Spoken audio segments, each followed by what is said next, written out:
Baik, bismillahirrahmanirrahim. Assalamualaikum warahmatullahi wabarakatuh. Selamat pagi, salam sejahtera untuk kita semua. Topik kali ini adalah financial deepening, growth, inequality, and poverty. Framework yang biasa dipakai ketika kita membahas dampak dari financial deepening adalah Clason dan Faison tahun 2007 gitu ya. Jadi financial sector development itu bisa berpengaruh terhadap poverty reduction itu melalui dua jalur. Pertama adalah indirect route, jalur yang tidak langsung. Itu financial development itu mendorong pertumbuhan ekonomi. Pertumbuhan ekonomi itu nanti bisa berpengaruh terhadap poverty reduction. Yang kedua, direct route dan langsung itu ada beberapa hal. Yang pertama adalah dengan financial sector development itu menyebabkan job creation, expansion of job creation, equality in consumption level, increase in investment of human capital, dan ease of access to financial services.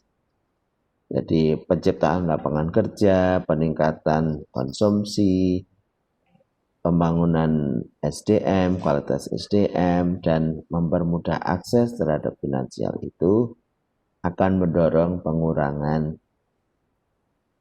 kemiskinan atau poverty reduction. Nah, topik yang pertama yang saya bahas itu papernya Erlando, Rianto, dan Mas Akasu mengambil topik financial inclusion, economic growth, and poverty alleviation evidence from Eastern Indonesia di tahun 2020. Ada beberapa motivasi atau literatur review yang dipergunakan, misalnya Robinson tahun 52 itu adalah klasik, kemudian Schumpeter tahun 1911, Gurley and Shaw 55, Coetzee 69, McKinnon 73, dan seterusnya. Jadi pada intinya adalah bagaimana sektor keuangan itu secara aktif bisa menyebabkan pertumbuhan ekonomi melalui dampak positif dari akumulasi modal, investasi, dan tabungan. Nah, selain itu, hubungan antara sektor keuangan dan sektor real atas dasar pertumbuhan ekonomi berkembang menjadi konsep trickle down effect, yang artinya mendorong pertumbuhan, pengentasan kemiskinan karena adanya distribusi pendapatan. Jadi kuncinya adalah pertumbuhan ekonomi dan distribusi pendapatan. Itu bisa mengentaskan kemiskinan. Apabila dilihat secara global, maka pendidikan ini menggunakan framework seperti ini. Jadi kalau dari sisi financial inclusion, itu ada 3. Yang pertama adalah akses, yang kedua adalah availability, dan yang ketiga adalah usability. Jadi apakah tersedia akses bagi masyarakat, ya, dan juga akses itu betul-betul dipergunakan. Nah, apabila seperti itu, maka financial inclusion itu bisa mendorong pertumbuhan ekonomi. Jadi secara tidak langsung bisa mempengaruhi poverty and equality, dan secara tidak langsung melalui pertumbuhan ekonomi itu akan mengarah pada poverty and inequality juga. Nah, tentu saja ada mekanisme edukasi, mekanisme pengerjaan, mekanisme infrastruktur misalnya yang mendorong pertumbuhan ekonomi lokal yang akan sampai pada poverty reduction. Nah, penelitian ini menggunakan 2 target. Yang pertama adalah percentage of poverty, jadi persentase jumlah orang miskin, dan yang kedua adalah Gini Index untuk mengukur ketidakmerataan. Jadi ujung targetnya 2. Sementara itu juga melihat pertumbuhan ekonomi regional. Jadi bagaimana financial inclusion berpengaruh terhadap pertumbuhan ekonomi regional di Indonesia Timur. Data yang dipergunakan data panel dari 12 provinsi di Indonesia bagian timur periode 2010 sampai 2016. Modelnya menggunakan Toda Yamamoto VAR Bivariate Causality Model dan juga The Dynamic Panel Vector Autoregression atau BIVAR. Ya. Nah, ini adalah data variabel yang diamati. Saya akan langsung pada hasil temuannya. Hasil model kausalitas bivariat menunjukkan tingkat hubungan yang kuat antara inklusi keuangan, financial inclusion, dengan pertumbuhan ekonomi, kemiskinan, dan distribusi pendapatan di kawasan timur Indonesia. Yang pertama, model BIVAR, fokusnya pada kemiskinan, tolak ukurnya adalah persentase penduduk miskin. Jadi inklusi keuangan berpengaruh negatif dan signifikan terhadap tingkat kemiskinan. Rutenya adalah pertumbuhan ekonomi dan pendidikan berpengaruh negatif dan signifikan terhadap kemiskinan. Ya. Nah, di sisi lain pertumbuhan dapat menghasilkan kesempatan lebih luas, kemakmuran, dan kebahagiaan. Pertumbuhan yang kuat dapat memacu peluang kerja untuk meningkatkan insentif bagi orang tua agar berinvestasi dalam pendidikan anak dengan menyekolahkan mereka, dan seterusnya. Jadi hal-hal yang berkaitan dengan pertumbuhan ekonomi, kesempatan kerja, peluang yang lebih luas dalam usaha, dan seterusnya. Itu adalah kekuatan-kekuatan yang akan mendorong pengurangan kemiskinan. Dan yang kedua, mengenai ketimpangan. Tolak ukurnya ada indeks ini. Financial inclusion atau inklusi keuangan itu berpengaruh negatif dan signifikan terhadap ketimpangan. Artinya dengan financial inclusion itu bisa mengurangi ketimpangan.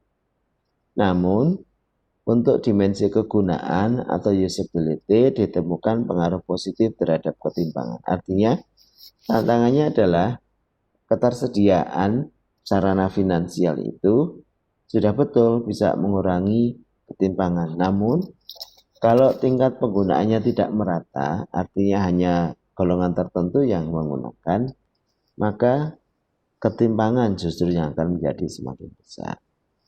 Jadi narasinya seperti ini. Temuan ini unik karena peningkatan inklusi keuangan mendorong ketimpangan yang lebih luas. Indeks keuangan inklusif pada dimensi usability berasal dari indikator proporsi simpanan dan kredit terhadap PDRB. Peningkatan proporsi simpanan dan kredit terhadap PDRB menyebabkan meningkatnya ketimpangan di dalam masyarakat. Atau dana atau simpanan sebagian berasal dari masyarakat berpenghasilan tinggi saja yang digunakan oleh masyarakat berpenghasilan tinggi juga. Jadi yang menabung kelompok yang punya, yang menggunakan juga kelompok yang punya juga. Oleh karena itu, peredaran dana di sektor keuangan hanya untuk masyarakat yang memiliki kemampuan permodalan yang kuat. Jadi terlihat bahwa fasilitas finansial itu apabila tidak bergunakan secara merata, yang mempergunakan saja yang akan mendapatkan manfaat. Jadi justru ketimpangan yang akan menjadi semakin besar. Nah, selain itu, temuan ini memberi sinyal bahwa aliran dana kredit tidak digunakan dalam pembangunan ekonomi masyarakat, peningkatan usaha mikro, kecil, dan UMKM tadi, karena adanya ketimpangan di dalam penggunaan. Baik. Kemudian yang ketiga mengenai pertumbuhan ekonomi, inklusi keuangan berpengaruh positif dan signifikan terhadap pertumbuhan ekonomi, baik dimensi aksesibilitas maupun ketersediaan. Sebaliknya, untuk dimensi kegunaan atau usability ditemukan pengaruh yang positif, yang negatif.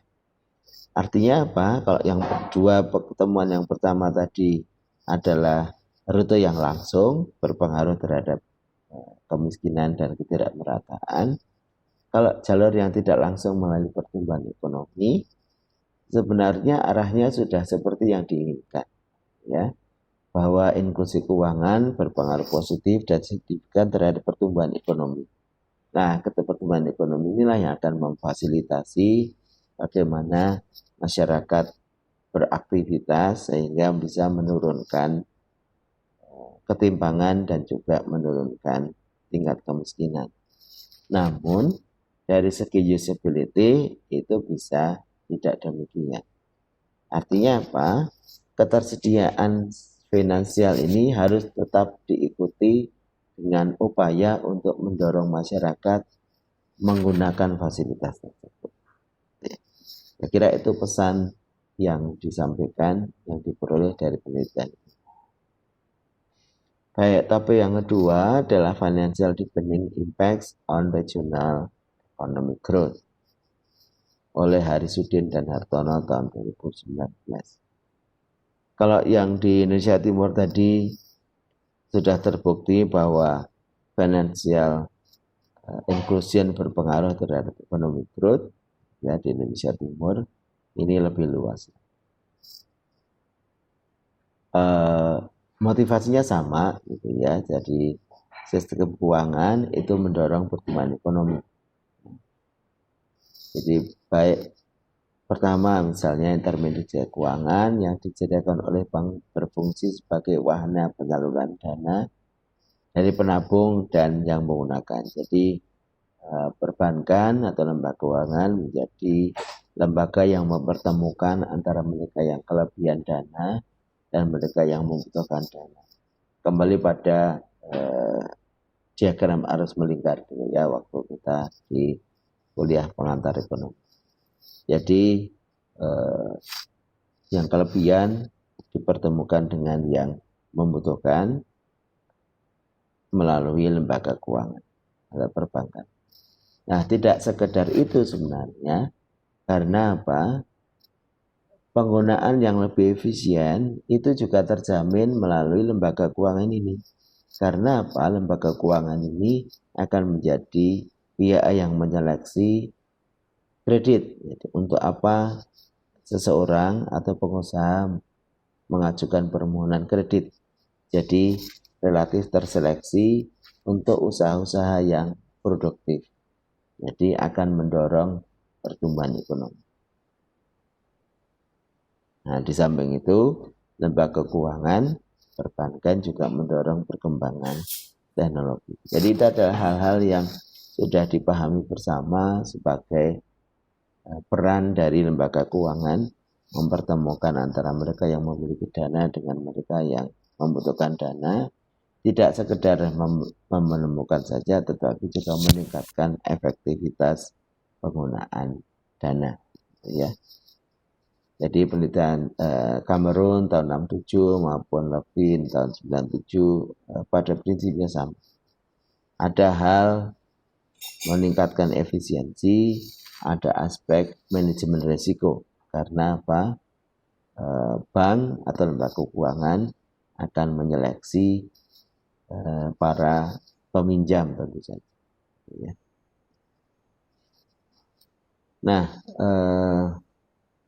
ada dua jalur yang dipakai untuk menganalisis bagaimana peran sektor keuangan itu. Yang pertama adalah sistem keuangan mempengaruhi sumber pertumbuhan dengan mempengaruhi tingkat tabungan, jadi sisi penawaran. Jadi tumbuh sektor-sektor yang mendorong tabungan. Kemudian dari tabungan yang terkumpul itu, lembaga keuangan melakukan realokasi ke dalam bentuk investasi, baik itu modal fisik, SDM maupun teknologi untuk usaha-usaha yang produktif. Ya, jadi sama. Bagaimana mempertemukan antara pemilik keuangan dan pengguna untuk meningkatkan manfaat dari uang secara lebih efektif. Ya. Nah, data yang dipergunakan data panel dari 25 provinsi periode 2001 sampai 2016. Modelnya adalah fixed effect. Nah, saya langsung hasilnya saja. Financial deepening itu berpengaruh positif dan signifikan terhadap PDRB. Hal ini berarti semakin tinggi tingkat inklusi finansial, suatu daerah akan mempercepat pertumbuhan ekonomi di daerah tersebut. Jadi lembaga keuangan dalam arti ini kesediaan finansial terbukti bisa mendorong pertumbuhan ekonomi di daerah. Tentu saja ini adalah pendekatan makro. Nah, pendekatan mikronya tadi, apakah betul ketersediaan finansial, institution maupun finansial teknologi gitu ya yang ada di daerah itu betul-betul dimanfaatkan. Nah, jadi usability itu menjadi kunci yang akan mendorong pertumbuhan ekonomi. Karena tadi penggunaan oleh sektor UMKM ternyata masih sedikit di penelitian yang pertama. Jadi bagaimana kita harus mendorong itu untuk melengkapi dari studi mengenai pengaruh sektor finansial terhadap kesejahteraan masyarakat secara keseluruhan. Demikian, terima kasih.